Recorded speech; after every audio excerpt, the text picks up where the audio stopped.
Games are underway, and DraftKings is bringing you to the podium. DraftKings free-to-play pools are available every day of the games in Tokyo and offering a free shot at up to $50,000 in total cash prizes. That's up to $50,000 up for grabs. And the best part is it's free to play. DraftKings free-to-play pools are easy to enter.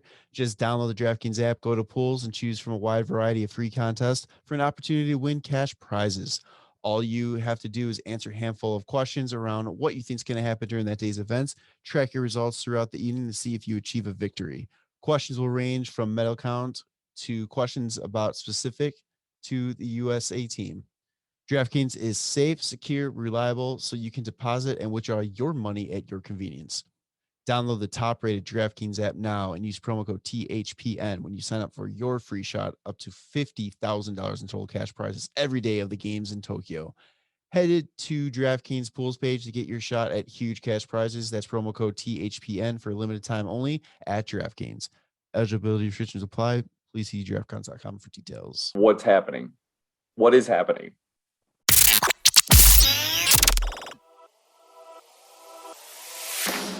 You are now tuned in to the Windy City Benders podcast. This is WCBP. All right, it's another edition of the WCB podcast, part of the Hockey Podcast Network. This episode wasn't supposed to happen. Internet issues. I'm still dealing with neck issue.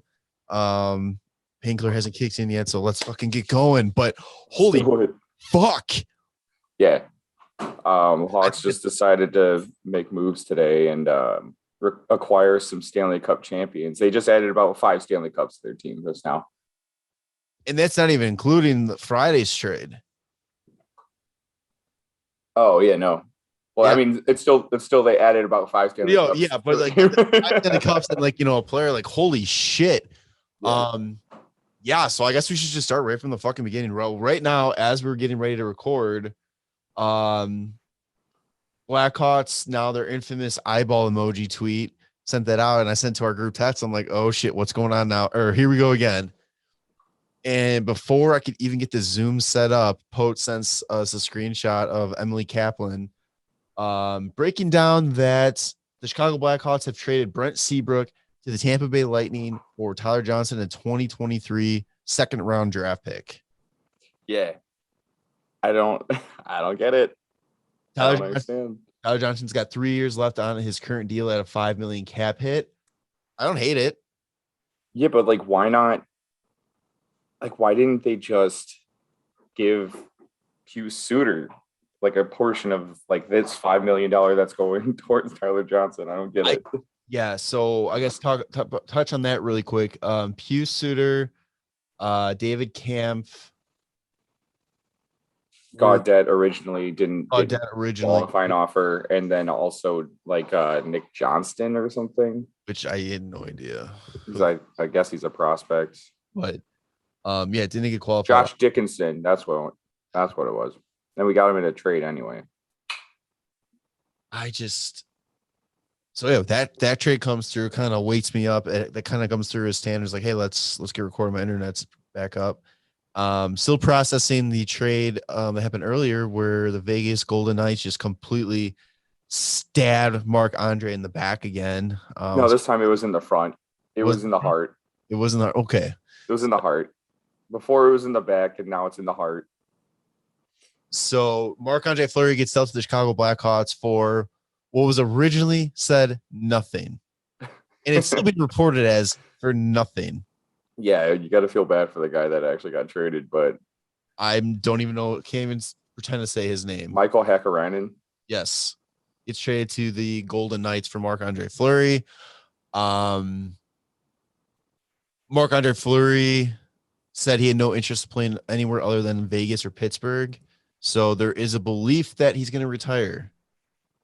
I really hope he doesn't. I really hope he doesn't either. I love that move. But if he does, do it before free agency opens. That's what I want to bring up. Like, this is a trade that we've kind of heard rumblings about for a while. Yeah. And it's going back. They said at least July 12th that they let Marc-Andre know that there's Blackhawks were interested. Okay. This is a trade that should have happened 2 weeks ago. Yes, I can see that. If it was knowledge, like I think it's common knowledge that he had no intention of playing anywhere other than Vegas or Pittsburgh. Yes, but But now he's been traded, yeah, and Marc-Andre Fleury is, I don't know, like he seems like the type of guy that just kind of will do what is expected of him and then maybe call it quits from there. But I don't know. We saw that tweet from like Kevin Weeks that it was just like, oh, like he's got great character and all this. So I'm just assuming I don't know, like maybe he's just like a little upset, but like he's like, well, you know what? I'm just gonna do it. Like I'll be there for this year and then just whatever. That's it. well, did you see his statement that he released through his agent? No. No, all right. I'm trying to pull that up really quick here. But yeah, so this whole kind of go through like the whole like why this is such a shitty move, like why Vegas just completely fucked him on this. Vegas doesn't care. I know Vegas cares. They just don't give a shit about what they do.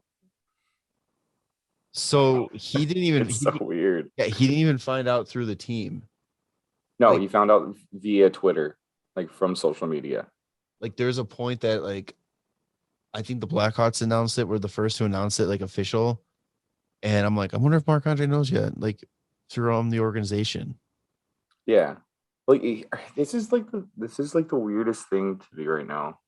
I'm not really understanding. Like I get Seth Jones was like a target that the Hawks really wanted for like the longest time, and then he became available, so they made the move to get him. But like then they go and said last year that they're going to utilize their cap space to bring in like assets that like when I hear bring in assets, I think like prospects and picks, Right. not like 30-year-old Tyler Johnson with $5 million left on 3 years, and then 37-year-old Marc-Andre Fleury that might just retire instead of play.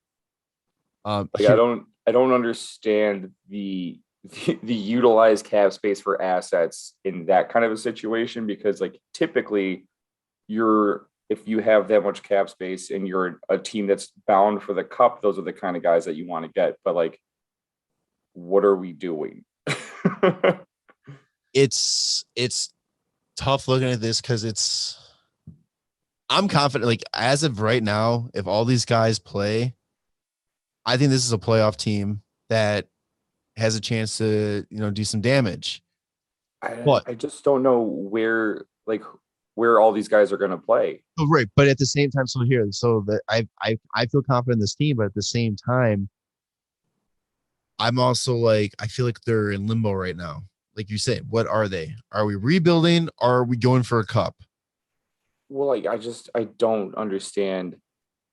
Like it was last year was like give the young guys ice time, and now it's like, oh, we almost made the playoffs. Let's not let's not qualify some of our RFAs, and let's get these older guys in here and maybe make a playoff push. And I'm just like, let's go somewhere and stay in that direction. I don't get it. So here's the statement that Marc-Andre released through his agent. Yes. I want to thank all the amazing fans in Vegas and my teammates for 4 incredible years together. You embraced me and my family from day one and made playing games at the Fortress one of the greatest joys of my life. We will miss playing in Vegas very much, but I'm grateful for my time in your city. One, fuck the coaches and management in the organization right there. No, yeah, dude, fuck that. For that. 2, I don't know if it's just because I'm looking into this, trying to figure out if there's like any signs of what he's going to decide to do. But to me, that doesn't seem like I'm hanging it up. Yeah. I kind of, it's true. Part of him that still is like, it's not like everybody's like, I feel like everybody was like, oh, well, no, it's full blown. He's retiring. It's not Vegas. It's not Pittsburgh. He's retiring. That kind of statement kind of makes me feel like he's at least considering playing. Yes. I think, like I was saying before, like the way that you like ever watched Marc-Andre Fleury, he's like the nicest guy out there. Like I feel like he's just not going to have a team trade for him and just be like, no, I'm not playing for your team. you know, Right. as much as it might seem like the team gave him away and we were like, yeah, sure, we'll take him. I think like I thought it would be like before when there was rumblings about the trade, I thought it was going to be a fantastic trade for the Hawks because like that's the kind of guy you want to mentor your up and coming goaltender in Lankman. Like he goes from being like the one that plays almost every game and like really can't handle the load last season to being like now the basically 1B, mainly 2 behind a fantastic fucking goaltender. Like, or fantastic in a way of like longevity. He's been in the league for so fucking long. Dude, He's not always had great seasons, but I mean, he had a Vezina season last year, so that's fantastic. It's going to be good, but as long as he plays. yeah. And I just don't understand the Tyler Johnson trade. Like, unless we're like looking to flip Tyler Johnson with like salary retained. I was gonna say that's the only way I can see us flipping him is if we retain salary, because you got to remember this guy went through waivers last year. Yeah, nobody wanted that. Yeah, nobody claimed it. So there's got to be something more to this. I would hope so. Like what? I don't get it. Like he's mainly a center. We've already got Taves, Doc, Borgstrom, Gaudette, like Strome. Like, what are we looking for here? Second City Hockey tweeted out, Hawks are going to win the 2015 Stanley Cup again. Yeah, like Tyler Johnson, like what's he been doing lately?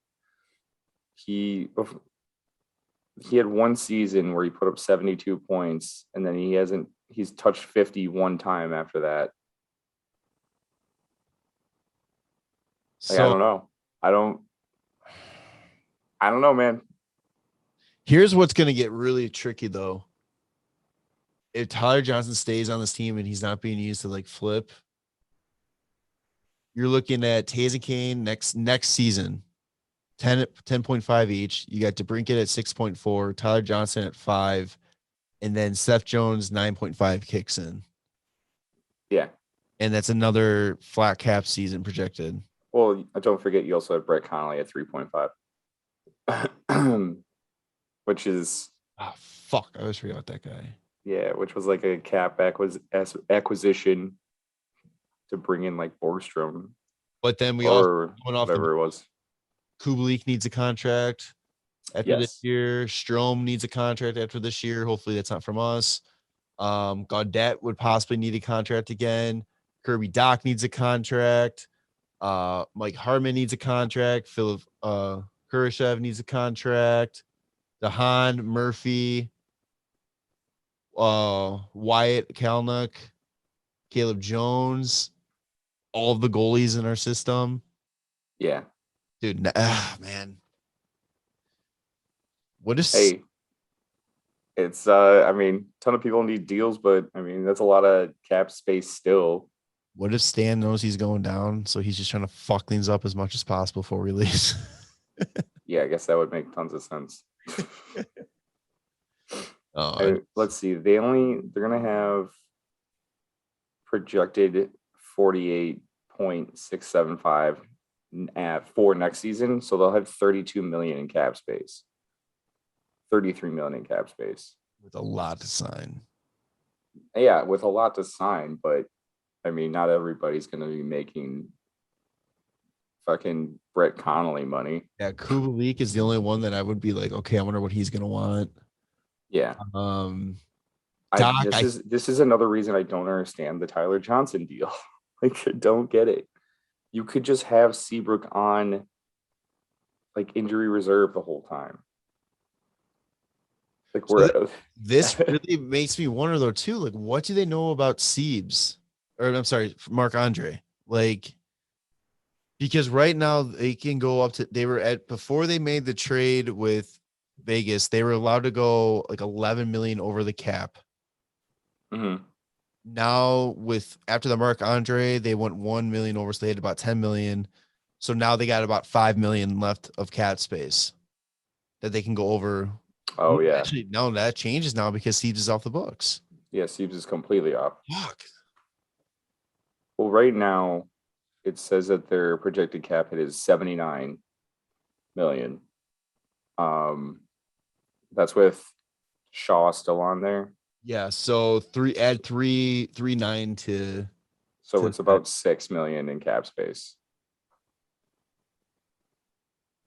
Yeah. I don't know. I don't know what they're doing. Because they had $6 million in cap space they need for signing guys like their qualified offer guys like Hagel, Nylander, and Zadorov if they're still trying to sign them. I saw today that they're still trying to move him. Zadorov? Yeah. I was gonna say like maybe they qualified him just to see if anybody would offer sheet him in the grab a pick in the fucking free agency. I think it's safe to say Zadorov played his last game as a Blackhawk already. I mean, honestly, what does the qualifying offer do? Like, if no one either offer sheets him, then he just gets another year at whatever he was just paid. That's a great question. I don't know exactly. I can only think about it in like NHL because that's the way like Patrick Laine, he was given a qualifying offer, and then so he signed his qualifying offer, which was just an extra year at what he was making last season. Yeah. So I just wanted to verify that because that sounds right. But he also has the option not to sign, so he could fucking go right. But he could go overseas. He could literally wait to sign until like December 1st. I don't know how that really works out. Like, what was it? So I'm assuming he would be making 3.2 if he signed his qualifying offer. That's all it would be. I'm looking at unless it's like one of those things where he has like arbitration rights, and then there's an arbitrator that like decides like, oh, he gives this much, the Hawks give this much, and the arbitrator like decides whatever he thinks he's worth. Which I think you don't want to go to that situation. Although I think that plays into the Blackhawks' favor. Like everybody is like loves Zadorov because of his size and his hits. Dude, he's got the Chara effect. Everybody is so mesmerized by how big he is and how hard he can hit and all that. They just forget about his weak skating, his weak puck control, his weak defensive play. How many times did we talk last season about a defenseman being out of play, leaving a guy in front of the net? And majority of the time it was Zadorov's guy. Yeah, or Keith. So real quick, Laine was making 675 last year. Was that his actual annual value, or was that his base salary? Yeah, what's his base salary? Base salary is 7.5. That makes sense. So that's what it would be. I don't know if that's the same situation for Zadorov, just based off of how long he's been in the league. If there's like different types of like RFAs and shit. Well, if we go by he's arbitration eligible. So if it goes to the same thing, like say he accepts his qualifying offer, it's 3.2. Yeah, I'm just saying, but he's arbitration eligible. I bet he gets 4 if he goes to arbitration. If the Hawks come in, I think the Hawks are coming at 3.2 again, and I think he's going to come in at 5.85. He probably gets 4. I don't know how it works exactly. What is this? What am I looking at? We still have to sign Hagel. Yeah. That's what I was just saying. Nylander? Yeah, I guess they're still on the Nylander train. So he's arbitration eligible for sure. I don't know like how that whole thing goes down. I just know the team always like fucking low balls the player really hard. All right, Stan Bowman. I would first like to thank Brent for his cooperation in this process throughout his career. Brent put his team first and appreciate all the many accomplishments with and contributions to the Chicago Blackhawks. He will be remembered as a champion and will always be part of the Blackhawk family. Tyler Johnson adds a large amount of skill, depth to our offense. Doesn't sound like they're trading. Oh, yeah, it sounds like they're fucking holding on to him. Is this like, okay, is this Tyler, like picking up Tyler Johnson to basically replace what Suter and Camp would have been? I think so. Like Tyler Johnson, I believe, can play the penalty kill. Yeah. So like having a penalty kill of Taves, Brinksy, Johnson, and Doc is actually kind of sick. Like I said, I don't hate the move. I don't get it. I just don't understand it. I don't know the whole giving up $5 million for a guy that they were trying to move for like forever. Like I don't know. And why do we have to help out Tampa? Like nobody wanted to help us out like ever without like squeezing like a prospect out of us. And we just helped Tampa out with cap space. Like $5 million in cap space. Oh my God. I don't get it. Whatever, man. Fuck. I just I wish I knew more. So the Hawks have had quite a head scratcher of a offseason so far. Yeah. You've deleted Twitter, so you don't see it really, but they have been the butt end of a lot of jokes. And man, I gotta tell you, I don't know if it's just because Twitter's a fucking cancer of a place or what. Oh, probably. But holy fuck. The fuck Chicago bandwagon right now is obnoxious. They hate us because they ain't us. Like, there's so much, like, I don't even know if we want to even, like, what we want to get into today. If we just want to talk these moves or not, if we want to get into everything, because it's really annoying seeing how these people talk about, you know, the situation going on with this investigation, all that too. And it's like everything you like, everybody's like talking like it's the investigation is done and all that kind of stuff, and the Hawks just aren't sharing their info. There's nothing to share yet. There's nothing to share yet. Like, you don't think that the first time that there's some information that leaks or that comes out that it's not going to be addressed? I don't understand what people want. Like, I'm very curious of what non-Blackhawk fans realistically, and that the key word that I'm about to say is realistically, expect to happen from this investigation and this alleged cover-up. You have people talking about how they shouldn't be allowed to make moves at all, that they shouldn't be allowed to draft, they shouldn't be allowed to trade. What? Like, yeah, I don't understand. Oh, they want to like kill the franchise? Exactly. Yeah. Jesus. I don't get it. I really don't understand. And then, so that all comes out because there's more stories that came out about what happened. There was an amendment to the lawsuit. I'm not going to say anything because it's, you know what, it's not worth the fucking time because it's disgusting and it's terrible if it is true and all that. If you haven't seen or heard about it, go look it up. It's online. You can see what this amendment is to the lawsuit. Tanner, you found it on Instagram, right? Because you're the one that sent it to us.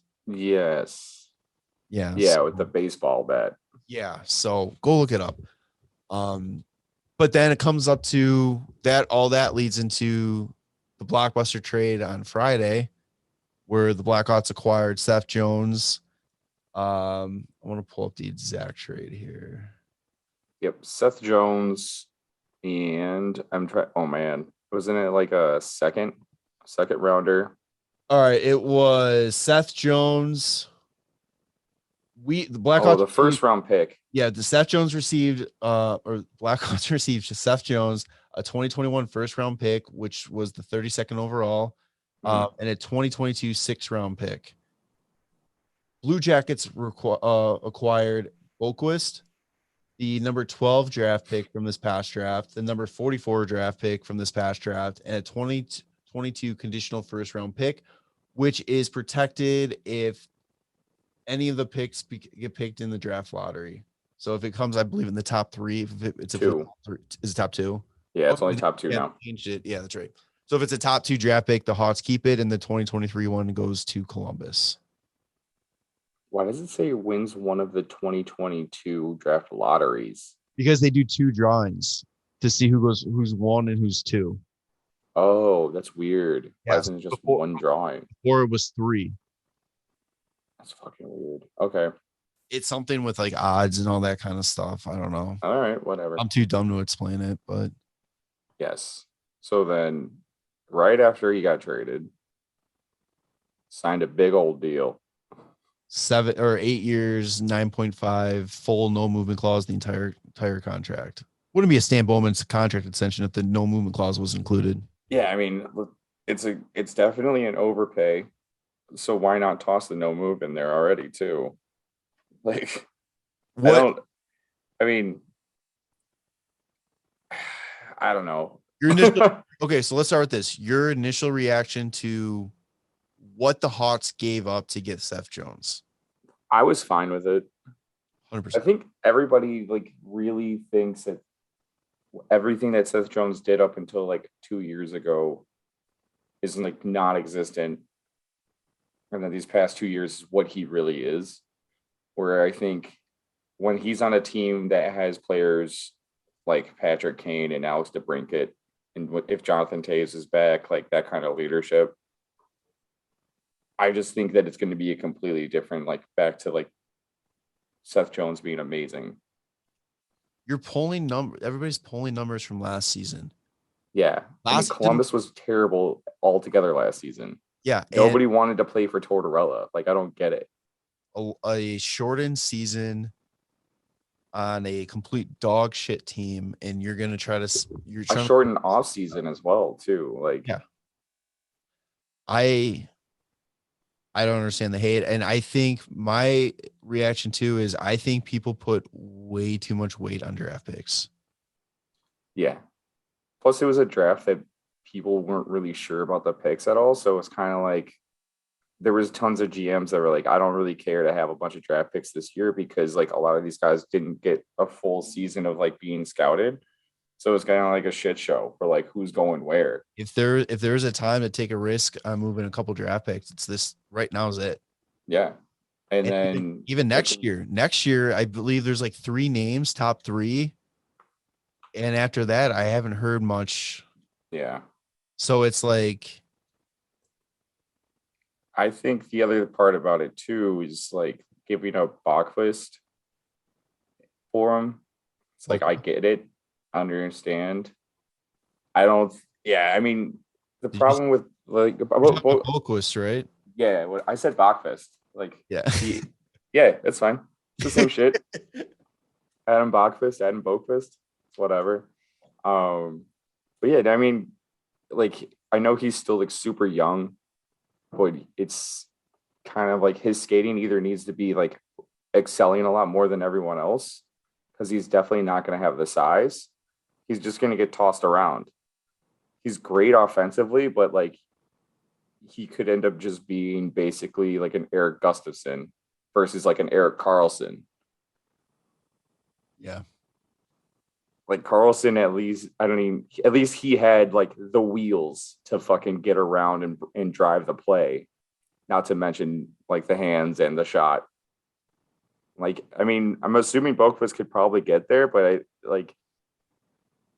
I think the Hawks were just kind of like, this isn't what the 8th overall pick should be at this point. And I mean, if you have a chance to get Seth Jones and they're asking you for one of your young defensemen, I think with the way that Kalanick played last year, like even though he's a little bit older and Mitchell too, like they still have a little bit better size. They probably have just as good of like vision. Like I really love the way that Kalanick finished the season. Like, yeah, me too. I think that also kind of made it easier for the Hawks to make Boquist a little bit expendable. And here's the thing, like, do you guys remember what the original ask for was for Seth Jones? Oh yeah, Doc and DeBrincat. And or Boquist, yeah. Yeah. So we only gave up one. And I'll be the first to admit, I don't love that contract. I thought that's what he was going to get. I originally said I think 9.5 is what I thought he was originally going to get. on the open market. I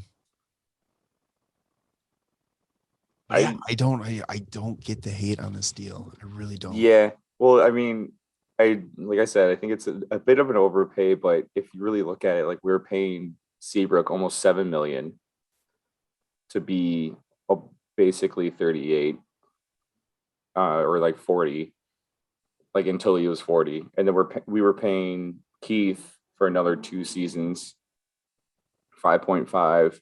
So that was 12.5 mixed up in 2 guys that, like, even though they won us 3 cups, like they're way on the tail end of their career.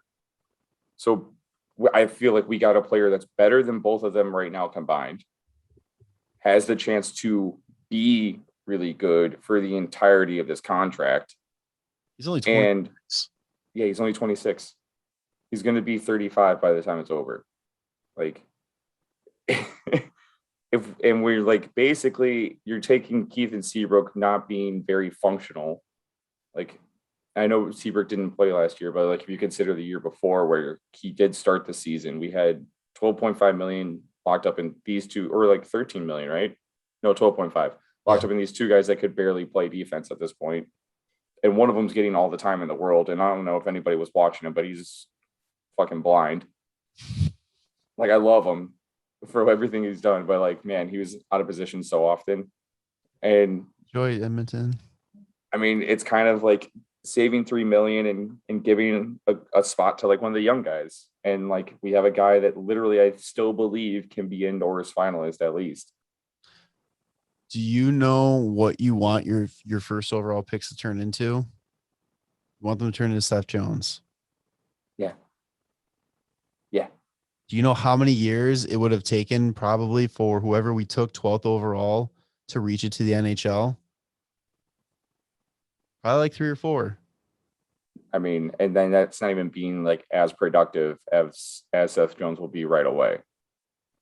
You're paying you're paying a premium to essentially skip over all the parts of, you know, the waiting period. Basically. Like, it's a cheat code. I think last season when they decided like it's rebuild time, and then they saw what the team did, and then they see that Jones is available, and they're like, okay, I mean, like, maybe rebuild could be held off for a bit, and we just kind of retool instead. But it's like, I don't know. I fucking wish I knew what was going on in the heads of everybody, because like, if we're in rebuild mode, like, you make that Keith trade and then you don't make the move for Seth Jones. You try to acquire prospects that can become Seth Jones, because that's like what a rebuild is. This isn't a rebuild. The rebuild doesn't acquire Tyler Johnson at 30, $5 million for 3 years, and Marc-Andre Fleury. Dude, I don't think fucking I really don't think Baldwin knows what rebuild means. His favorite word last offseason when he was doing his media tour, when he was pitching the rebuild, was transparency. Yeah. I feel like what's going on? Like, he has like something like break in his house, like a refrigerator, and he replaces it with a nice new one, and he goes, I rebuilt my house. Like, I don't really think you did. It's like, well, we made it better. Okay. So just looking at the depth chart that Cap Friendly has, you have, and obviously we know these lines aren't like what the lines are, but they have DeBriggett, Taves, Kane as the first line, Kubalik, Doc, Johnson as the second, Strome, Borgstrom, Nylander as the third, Hagel, Gaudette, and Kurashev as the fourth. Dahan, Jones, Stillman, Murphy, Zadorov, Mitchell with Marc-Andre and Kevin Lankinen. I don't hate that lineup. I don't either. I don't get it. I don't understand it. I think they might be counting on players like being hurt or being like inconsistent, like Nylander. I think they're still hoping Nylander can find consistency and become like as good as he becomes in like NHL 19.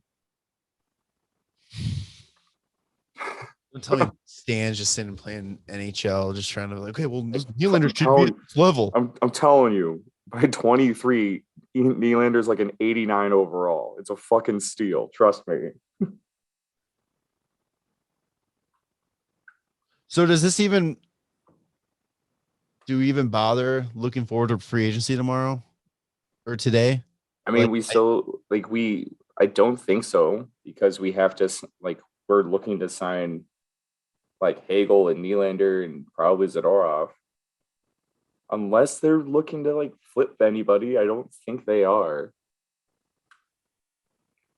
Yeah, I'm trying to just- see. I mean, when you had the lineups, did it say Brett Connolly anywhere? No. He's under him, Carpenter, and Caleb Jones are listed under scratches. Oh, really? Yeah. Zadorov doesn't even have a deal. Caleb Jones is still scratched. And even if I would put Wyatt up there first. Yeah, I would put Wyatt with Seth Jones.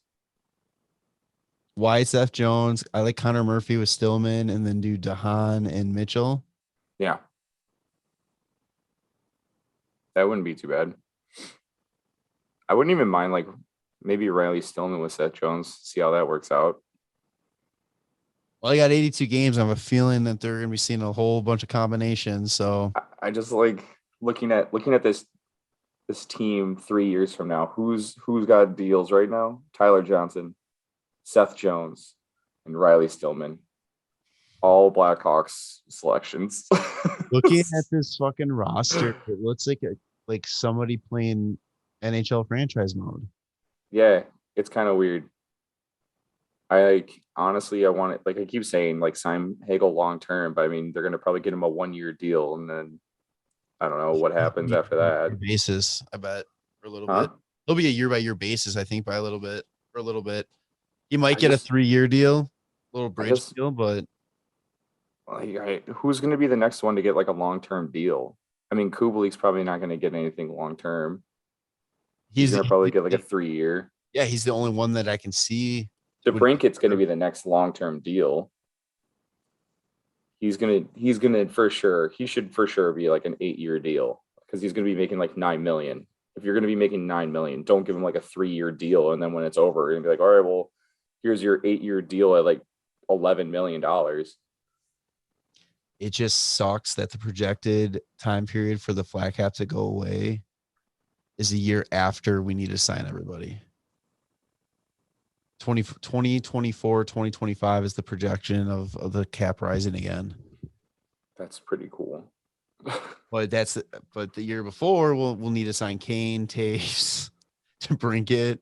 Yeah, maybe everybody takes a 1-year deal, and then I don't know. That's why I'm not a GM. I wouldn't have made some of these moves.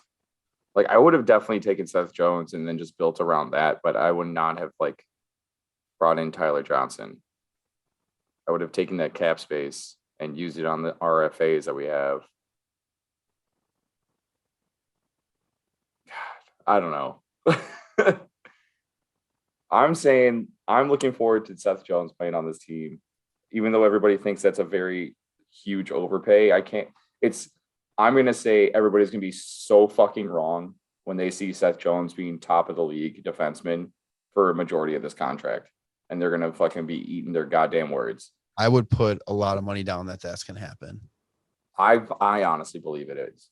I think so too. I think that you put this guy on a team, no matter what your opinion of this team is, no matter how blind you are of just your hate for the Hawks or how biased you are for being a Hawks fan, at the end of the day, I think this is a great team. It's a good team. It might not be a Stanley Cup shoo-in team, but they're a contender, I think. I think they can put up a fight. And you put a guy like Seth Jones around players like that. I think just having Seth Jones around Kane, Taves, and DeBrincat is a completely different deal than having him around Cam Atkinson and Pierre-Luc Dubois and Patrick Laine. I mean, not even like those two weren't even there at the same time, but like who else? Like Jeff Carter, like, I don't know, Nick Foligno. Like, who's got the skill of Patty Kane? Who's got the leadership of Jonathan Taves? Who's like as insanely good and still really young as DeBrincat on a consistent basis? Because Line does show up and fucking destroy some teams sometimes, but DeBrincat, his last season was insane. That kid's gonna be the fucking captain before Doc. What a 6 second round pick that was. Thanks, Shaw. Oh, and like Doc's, we even mentioned like the draft. We got Doc's brother. Apparently, we're just doing the whole brother thing again. Yeah. The NHL GM's been watching a lot of Fast and Furious. All about family. You got the Docs, you got the Jones on the Blackhawks, you got the McCars on Colorado, you got the Flurries on Seattle. Oh yeah. Well, the Hawks have done plenty of brotherly love through the draft, like the Hayeses. They got the Sakuras. So Roy, I don't know if you know this, I didn't look it up, but he sent a little message to our Instagram page, and he goes, "How many brothers can you name that have been in the Blackhawks organization?" And I asked him, did they have to play, or were they like just in the organization at the same time? He said in the organization at the same time. Yeah. Like, what? There's Taves, Siebes, Suitors. Yes. I mean, the Joneses are going to do it. And Doc. Yeah. Esposito's. I don't think they were in the organization at the same time. Was it not the same time? I don't think so. I guess I'm not that old. I don't know. Yeah, I just assume sometimes. What was it? Oh, Hayeses, but they didn't play. Kevin never played. They were in the organization at the same time, technically. Yes, technically. What else did I say already? I don't know. I just think it's funny. Sakuras. That was the other one. Oh yeah, I forgot about Sakura. Oh, the Broadhursts. They both played in Rockford at the same time. Sorry, man, oh man. I keep checking Twitter to see if there's any like explanation coming out. Yeah, if there's like we flipped we flipped Tyler Johnson. I like it when like you get like NHL updates and they don't tell you who was traded. They're just like, oh, Blackhawks got 2-time Stanley Cup champion, and it's like, oh shit, who'd they get? And it's like Tyler Johnson. Well, that's what too. I was killing me on Friday, so I'm sitting there. I see the Seth Jones news go out, or the Blackhawks do the little eye emoji tweet, and then the Seth Jones came. Oh, the Blackhawks getting Seth Jones. I felt like every trade that happened that day, it was like, this person got traded for this, boom, boom. This person got traded for this, boom, boom. Blackhawks, Seth Jones coming to Chicago. We're going to make you wait for 45 minutes to find out who's going back and what the actual trade is. Oh, yeah. There were so many more details to it. Whenever you have like a conditional pick as well, it always like takes forever to find out what it is. There's just been, this has got to be like the most, like, the last time an offseason was this nuts was probably after that first lockout when the salary cap got introduced. Yeah, probably. She's just popping off. Steve Dangle tweeted out, he goes, opening night in the NHL this year is going to be like, when the hell did you get here? Well, that was the same as last season. It was just like this stuff happened so quick and then the season started. Like that on cap friendly, like one of the popular buyouts is Tyler Johnson. I think that's just when he was on Tampa. But my God. Yeah, there's been tons of trades. Like, I don't just like a few big ones like recently, like Nate Schmidt just got traded to Winnipeg. Dylan got traded to Winnipeg. Yeah, Brendan Dillon got traded. Yeah, that's what they need to do is like get their D back up. Their D back up for sure. They haven't recovered from the whole Buff incident. They really haven't recovered from that. No. Fucking, let's see, what else was there? There's tons of just like picks going back and forth. Buyouts have been James Neal. Sam Reinhart got traded to Florida. So now Florida has 3 of the top 4 picks from, what was it, 2014? Yeah, 2014. Can you name them? Ekblad. Yeah.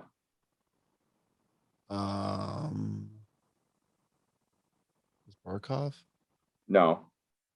Barkov, they drafted like the next year.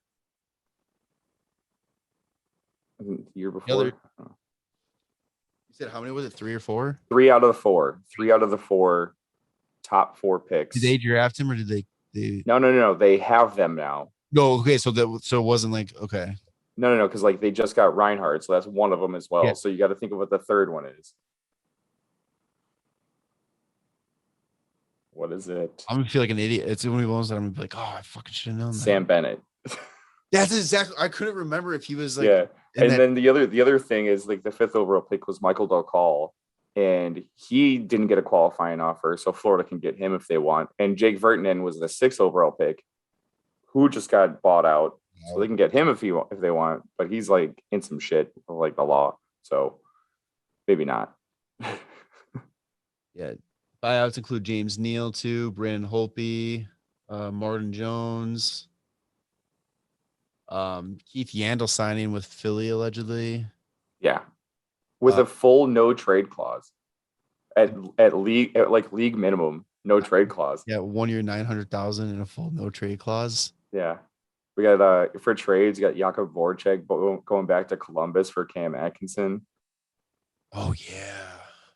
Yeah, there's a lot of movement. I didn't understand that trade a lot, but okay. And who else I don't really understand is Carolina. Yeah, for sure. Carolina moving on from Nedeljkovic, and then because he initially wanted 3.5, and then he signs for $3 million in Detroit. They only offered him 1.5. That's fucking silly. Whatever. Now they have Bernier, who they think they're going to sign, and Mrazek, who they're going to sign, who were both acquired from Detroit. What's so funny too, Carolina went from, oh man, who's going to be the guy to, oh man, who are we going to sign to play goalie for us? Yeah, Jesus. Oh yeah, Arizona got Gossis there and Andrew Ladd. Did we talk about Andrew Ladd like last time? I don't remember. I think we did. Arizona is just master of the second round coming up. We did talk about Ladd last time because that's when we talked about the whole Ryan Ellis, Nolan Patrick, Cody Glass kind of trade. So yeah, it was like everything from the 22nd on. But goddamn, lots of moves. Arizona has now 5 second round picks next year. Are you serious? Yeah. And all these salaries they taken on too, they still have 14 million in space. That's insane. Are you kidding me? I saw a report that Phil Kessel's going to be dealt. It didn't say where, but he's played his last game in Arizona. Yeah, Kemper's looking to be dealt too. He's got a lot of teams looking for him. Yeah, if Fleury doesn't play, they retained salary on Ekman Larson. Yeah, holy shit, like $1 million. Are you kidding me? I don't even think I've looked into that trade that hard. Vancouver was so up against the cap. And like Vancouver, I think OEL pretty much made it where that was the only place he can go. Jesus, where is this trade? What a fun time. And then so we got free agency and the next, when this comes up, and it's tomorrow then. Yeah, today. So today, when you're listening to this, free agency is probably already started. It's 11 o'clock Central Time. Oh, that's right. Yeah. I forgot today's Tuesday. Yeah. Oh yeah, they got Connor Garland too. Jesus Christ. They signed him to a 4-year deal, I believe, today. Yeah, like close to $5 million or something, or 4 or 5 million. He went from being the guy in Arizona to like he's like the 5th best forward now in Vancouver.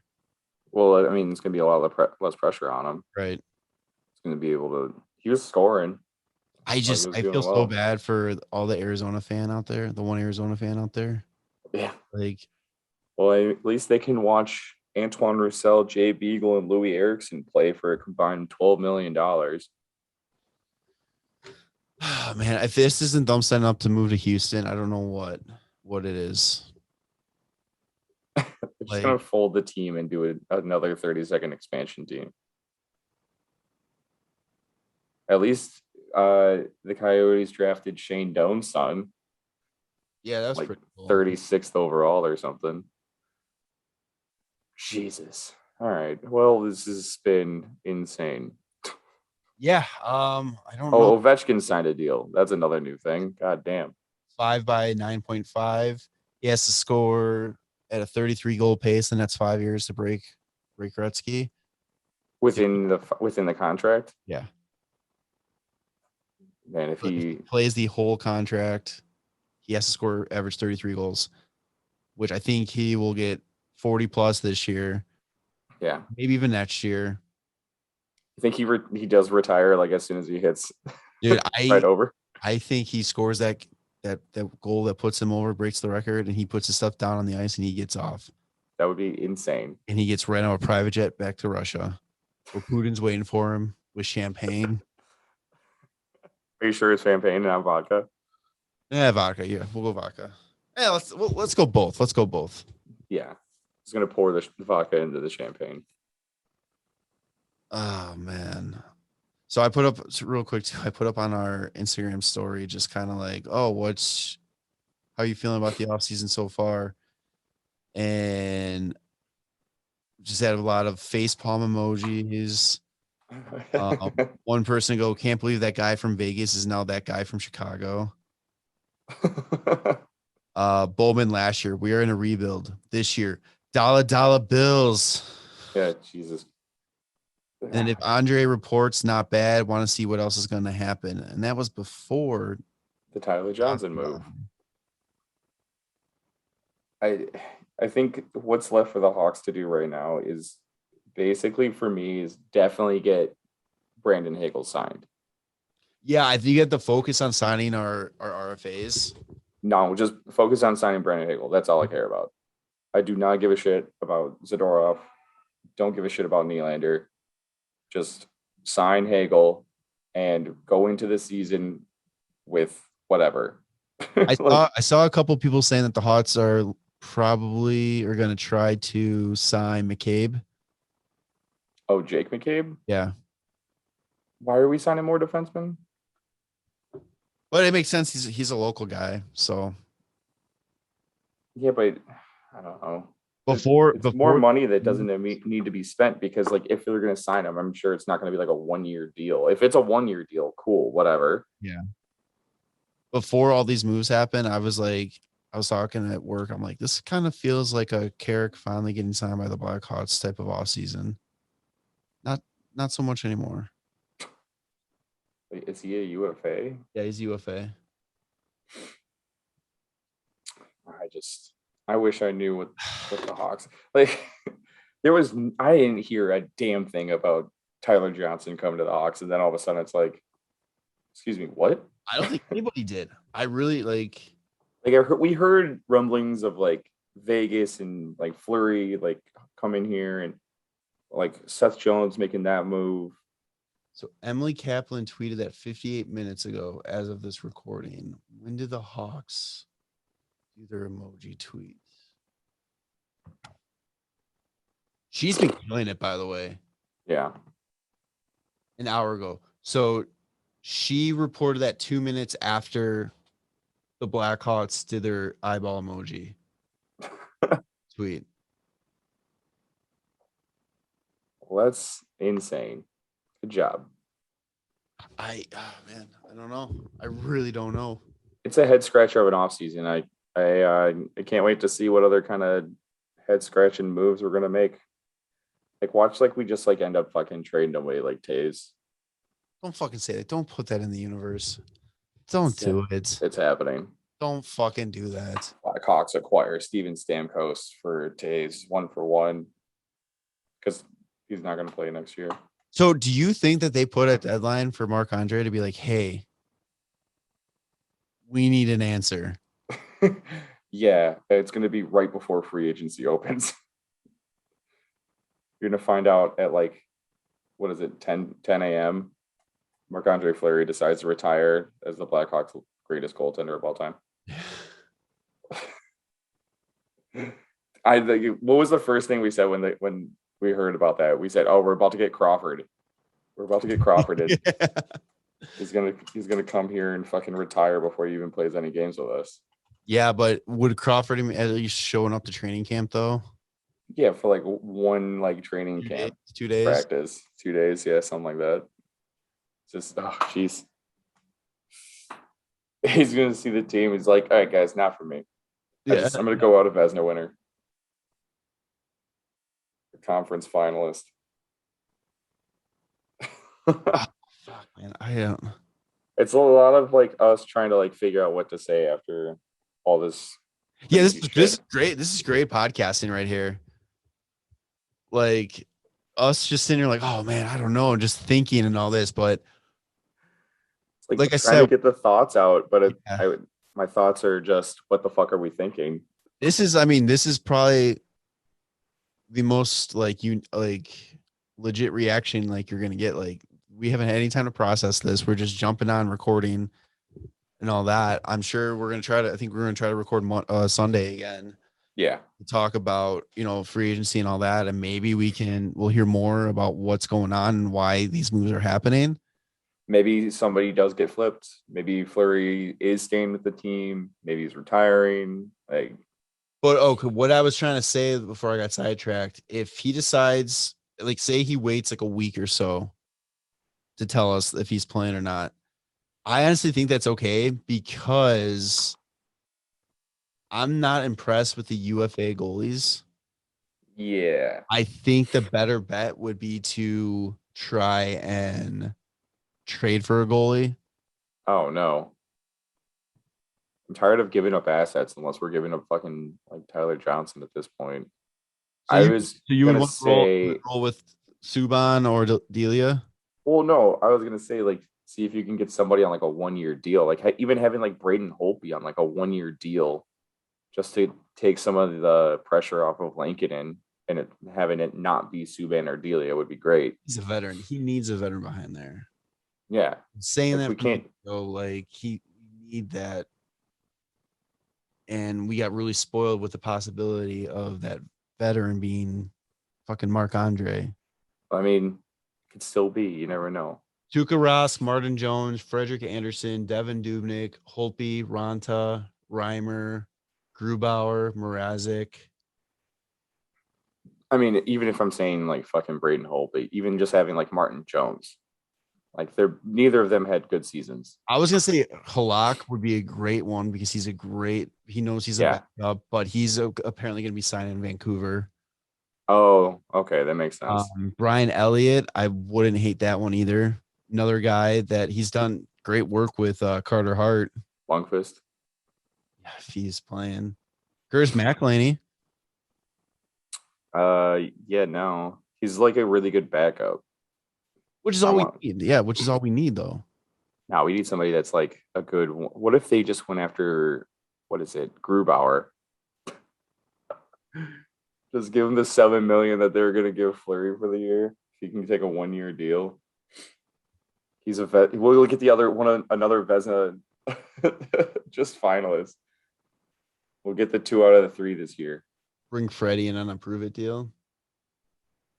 I mean, I wouldn't hate that either. No, I think best bet would probably be Holtby or Jones, just because they're bought out and they would probably be willing to sign for a lot less. Yeah. But if we're talking about quality goalie, I would say like Freddie Anderson would be good. I think Jones wouldn't be too bad either. I mean, none of them had good seasons. No, but you also got to look at the teams they played on. Well, Freddie played on Toronto. Oh, I'm not talking about Freddie. Oh, you're talking about those other two. I'm talking about like the buyout guys. Yeah, true. I don't know. We'll see what happens. But yeah, wouldn't mind some veteran presence still if Fleury decides to just pack his bags and stay at home. Marc-Andre, I know you're listening to this. I know you're listening to this very small Blackhawks podcast that you know part of the reason why you're coming to Chicago now. But just stick it out 1 year. Yeah, maybe you like it. Just 1 year. You know, we got to talk about. We didn't mention what. Last thing. We'll wrap this up. Hjlamarsson. Oh yeah, the Swedish missile defense system powering down. Play Foo Fighter. There goes my hero in the background. There goes my hero. Watch him as he goes. I saw a tweet when he was retiring announced that he was retiring, that I forgot the exact number, but they're like the amount of shots he blocked was like equivalent to taking a shot every single day for like 4 straight years. Like a shot of alcohol. Oh, I don't know. For me, that makes sense. No, I mean, that sucks. Yeah. He's going to go down probably as the greatest defensive defenseman to play the game. I already saw like comparisons of that. Like with like the advanced stats, his defensive advanced stats, like on a scale of 1 to 100, were like 100 for multiple years.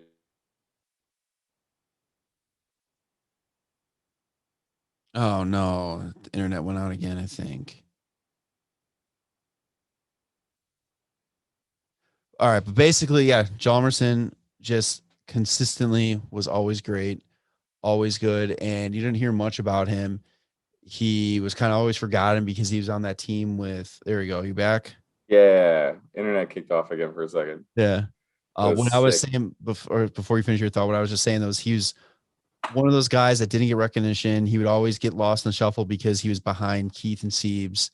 Then he gets dealt to Arizona where, nobody pays attention down there and there's no media down there for them.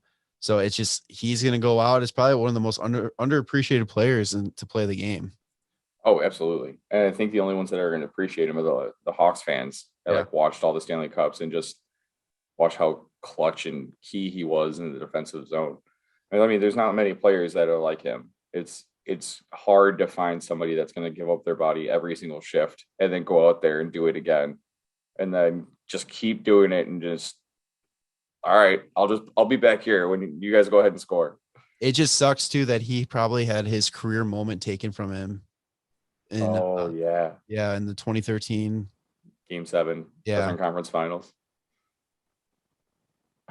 Because it was a penalty or was it offside? I can't remember. Penalty behind the play by Saad. Yeah, good. Yeah. You fucking treated that asshole. No. I think the greatest thing, if anybody could ever find it, is look up Hjalmarsson's first goal in the NHL. It's against Detroit. It's a give and go with Marty Havlat in the neutral zone that he just tees it up from right across the blue line. It goes top to like bar down. It's insane. Oh, baby. God, I love you, Hammer. I wish you could send me a 1-day contract. Yeah, I mean, one last shift. That's got to happen for sure. Oh, 100%. It's just crazy, though, too, now. So it's like the dynasty era is gone. Hjalmarsson's retired. Sieves is retired. Keith's retired. Shaw's retired. Keith's retired? Or sorry, this is actually retired. Keith is gone. Keith is gone. I got on a roll there saying retired. Yeah, Keith's on vacay. Crawford's retired. Boland's retired. Versteeg's retired. Bickle. Bufflin is basically retired. I think he just stepped away from the game. It was just like never coming back. But everybody. So let's wrap this up. All this rambling. Let's just end it on this. What is your initial gut reaction to what the news that just happened and what's going on today? What's your initial gut reaction for it's what's happening. What is happening? And I think you just named this episode. Yes, I did. Oh, that's good. You got anything else? No. I really hope that Stan has nothing else as well, but we'll see. Yeah. Except for Hagel, 8 years. Let's go. Or 2-year deal and then 8-year deal. Let's go. All right. So yeah, that's episode 146. What is happening? Yeah, what is happening? Again, remember to check out our network, the Hockey Podcast Network. All social media is HockeyPodNet. DraftKings.com, promo code THPN. Gives you exclusive offers. Even if you use the code before, still throw it in there. You might get something out of it.